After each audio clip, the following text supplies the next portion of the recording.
Hidup yang memperkenankan Tuhan. Ayat renungan kita kali ini diambil dari Kisah Para Rasul pasal 13 ayat 22. Demikian firman Tuhan. Setelah Saul disingkirkan, Allah mengangkat Daud menjadi raja mereka. Tentang Daud, Allah telah menyatakan, "Aku telah mendapat Daud bin Isai, seorang yang berkenan di hatiku, dan yang melakukan segala kehendakku." Sering kali kita berdoa, atau menyanyikan pujian yang berisi doa, kita memohon agar perkenaan Tuhan hadir di dalam hidup kita. Dari beberapa lirik lagu pujian yang sering dinyanyikan, kita memohon agar perkenanan Tuhan, yaitu penyertaan, berkat, dan anugerahnya, melewati hidup kita. Atau kita berdoa agar Tuhan menjadikan hidup kita berkenan kepadanya. Dalam hal ini, kita berdoa agar Tuhan membentuk kita sesuai dengan kehendak-Nya. Kedua pengertian ini tidak salah. Memohon penyertaan, berkat, dan anugerah Tuhan adalah hal yang diajarkan di dalam Alkitab juga. Demikian juga berdoa agar hidup kita semakin sesuai dengan kehendak Tuhan. Namun ada satu pengertian yang lebih mendalam. Apa artinya ketika Tuhan mengatakan bahwa hidup seseorang berkenan di hatinya?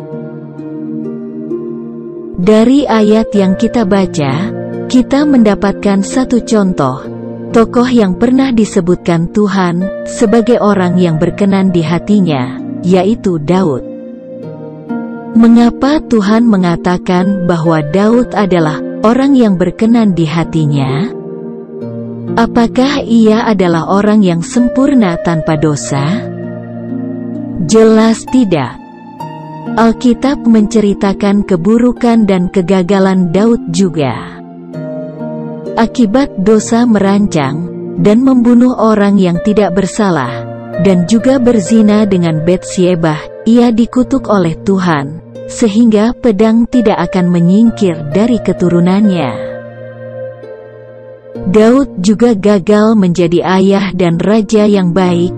Dia tidak mendisiplinkan anak-anaknya, sehingga berujung pada pemberontakan Absalom. Juga dosa Daud ketika mengadakan perhitungan prajuritnya, yang menunjukkan ia lebih mempercayai kekuatannya ketimbang Tuhan. Jika kita memandang bahwa hidup yang berkenan kepada Tuhan hanya sebatas moralitas, maka Daud jelas jauh dari perkenanan Tuhan. Tuhan tidak mengatakan Daud sebagai orang yang berkenan di hatinya karena moralitas, melainkan karena hatinya mau dijangkau oleh Tuhan. Daud merelakan hatinya disentuh oleh Tuhan untuk bertobat. Hati Daud mencari Tuhan ketika dalam gempuran musuh. Daud mencurahkan isi hatinya dan mempercayakan hidupnya kepada Tuhan ketika ia berada dalam kelemahan.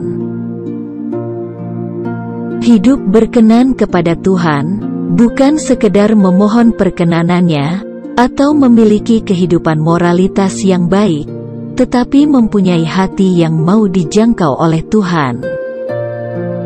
Ravi Zacharias, seorang apologet Kristen ternama, dalam bukunya Sang Penenun Agung, menuliskan bahwa dalam setiap kesulitan, hanya ada 3 dari hati yang mungkin terjadi.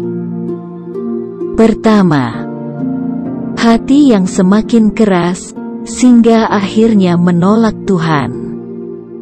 Kedua, hati yang semakin hancur, sehingga akhirnya meninggalkan Tuhan.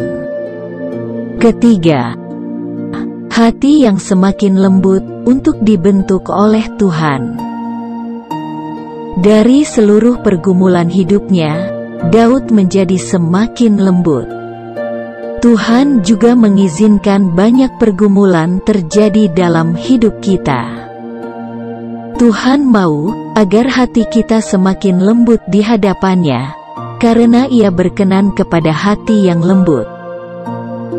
Bagaimana sikap hati Anda terhadap Tuhan dalam menghadapi pergumulan hidup?